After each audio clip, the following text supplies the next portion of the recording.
Kirarata mwana wakira n'ubundi ari ibyawe.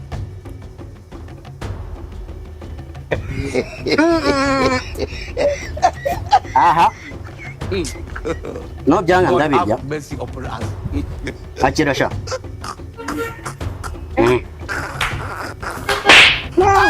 Ndashaka ipera, wanze kurya? Nyakira. Kandi.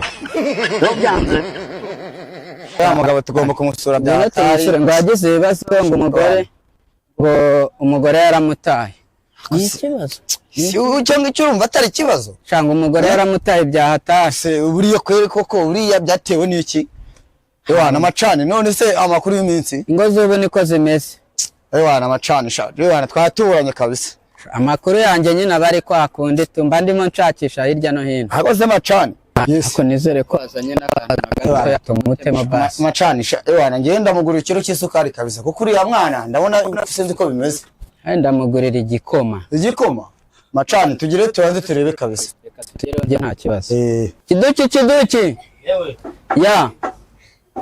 Uracyari amahoro se man? Bana kabisa natwe ntago twagutaye twumvisha ibyakubayeho. Yo bimeze bite se? Yewe Daruzaniye noneho kabisa. Nzokera sigaye yaramamaye muri iyi minsi. Uko nsigaye nibera umwe mwicaye aho ngaho. Sha nawase kabisa. Nese kubona nyene binabyanze. Komba n'imirimo yakuzengereje se Kidu.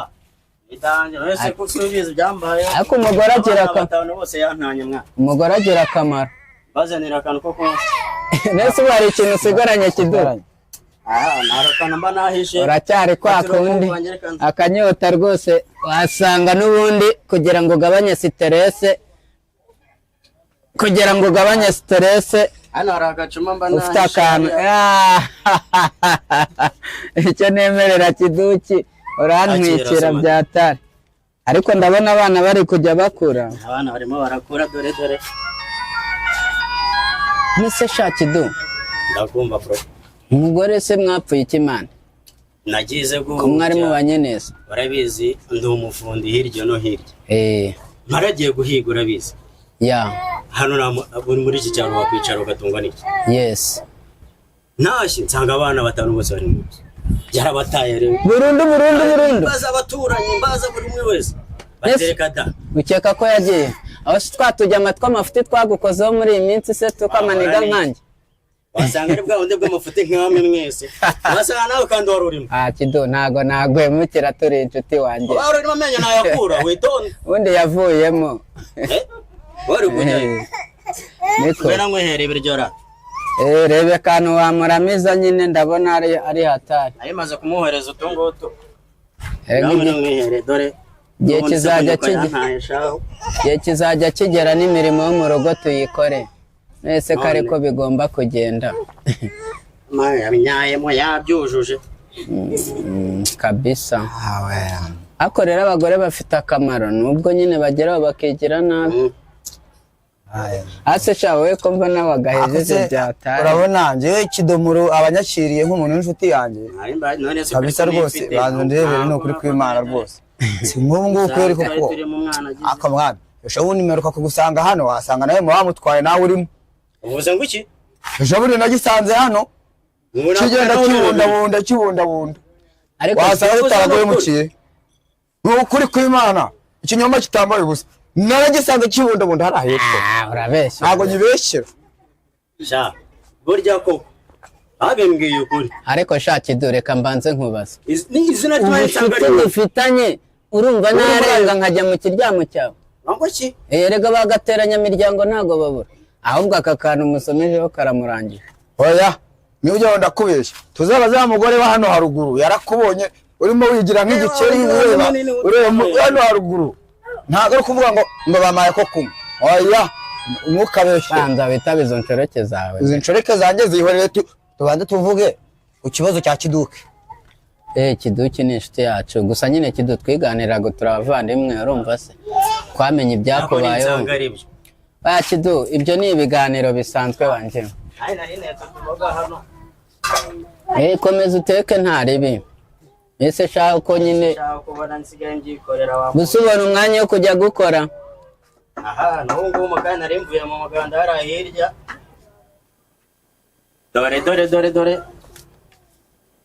ngayo ngo kudora amajyana amazi yanjye nayo ngo rero abagabo bara ariko nigeze ngo bimeze bite ni kwa kundi natwe tuba turi mu ibarabara nyine ibyo ntukajye byitaho kido ninsanga nawe urimo nzaguca mu nshuti zanjye ndakambura umwana wanjye nabya ahubwo kido nka data nese ndakubeshya ugeze igihe cyo kongera ukiforoma tekerezo bya fake ukabereka ibihindeka kabisa ngaho kagira inkuru mbwira rero ntabwo umugore wirirwa mu rugo yakwifata ngagute ukora amafaranga umuzanira buri kimwe umuhereza mwese ubwo urabona nta mugore w'igitomati uzarebe kiriya kibero abajama bari hanze bakorera ikintu bita umufungura we mwese ubwo mubyumva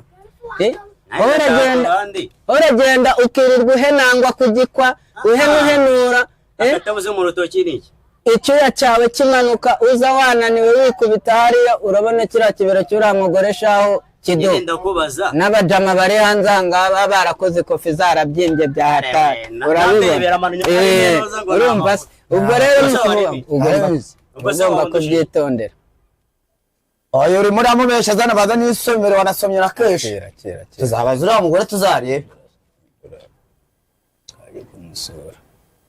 none rero kiduki nk'umuntu wacu w'inshuti yacu ibyiza wareka kuba umuyede ukareka no gukora akazi k'ubufundi nahise mbireke muri aba bana batungwa n'iki wahindura umurimo ngaho nshakira umurimo nkora ahindura umurimo muri bariya bosi bawe b'i Kigali iyo ngiye ubu oya reka nkubwire kido igihe kigezweho nimba uri umugabo ugomba kuba uri umujene ku buryo umugore akubona urumva se akavuga ati dore shere wanjye yifunze ari ku gatwiko ibyo ngibyo nibyo bituma nyine abagore bo basigaye bagenda ariko se ubwo uraza wishizeho intuza ivumbi n'iki byose ukaza nyine aka kantu uhitamo katakoroheye ubwo urumva umugore wamukira koko kido igihe kiragera akigendera hari ikintu mwigeze mutse waramukubise n'ubundi nimwe dushakira waramukubise akira ibyo wakira aka kantu cyo koze karasengeye kabisa kido ndakumva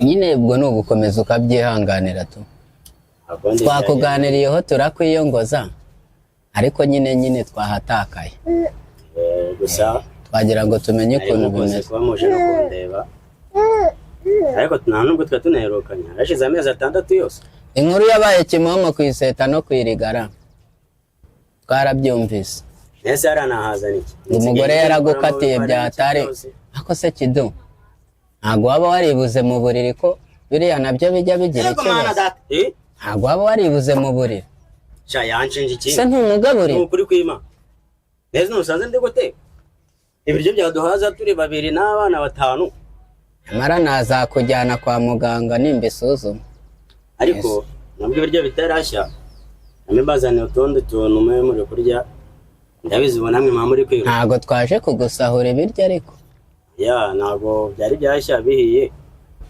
ntacyo turiyerana nk'abakoboyi aha none se wagira nari nateguye tu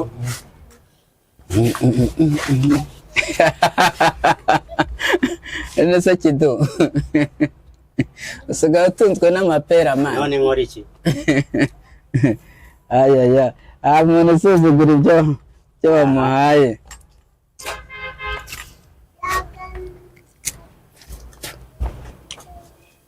akera ntukajye wibagirwa abana we ko biba byancanze nawe ntubizi ahubwo kidu byaragucanze uduha amapera ugashyiraho n'ibiyiko none nari nzi ko ari ibiryo dushaka rero tujye tubyihorera kubera iki ntacyo bimaze none nzaguma mbisonye ariko kwirega bimeze neza ntaribi n'abanuza bose baratwika niko rero nari nshonje abasangiye ubusa bitana ibisambo nta kibazo nari mfite ariko nuko musanze n'ibyo kurya nashyizemo imyumbati na n'ubu yanze gushya nzukira dore umwana yamugezeho none yatuje adatuza se none yagira nyina ko yamunanye abana bagaye batanu bose abagabo badafite ikofi niko bagenda niko bigenda natuvuga ko ari ikofi niko udufaranga mfata yariya 500 atari ikofi umunsi akaza 700 yazima avukana gutyo murere wabo mutwikira ntiyagenda aha ho yihorera uko nawe arabizi ariko rero nongeyeho rwose kurye gahoro man oya apeti ndayihorana uyu mugore yadukoreye ibintu bitari byiza dore n'umwana ukuntu yambonye ahita nkunda njye nzuke abana hano umwana adatuje do nyine abo twaza ngo tugukurire maho aha nari n'ifoto duceri dukeya ariko waza kutugura igikoma mwana kera zimfashe mwana bro nukuri mwese ko tukira kandi mani bro ebana komeza wihangane mani ingozi ubu niko zimera ane wagira ute abigenza nuko bimeze ubura ubugari yego rato nakundi kandi namwe mwari mukoze akidu ntago turi butinda ahangaha rero umva hari agashomba ngomba kujyamo mu kanya nanjye ndakumva cyane so bizi se aduherekeza mani kambarenze irembo nako nagomba kurabona ko mukuzo wawe tuwujyane se mukuzo wawe tuwujyane kambarenze musomaho ndakagarura nabi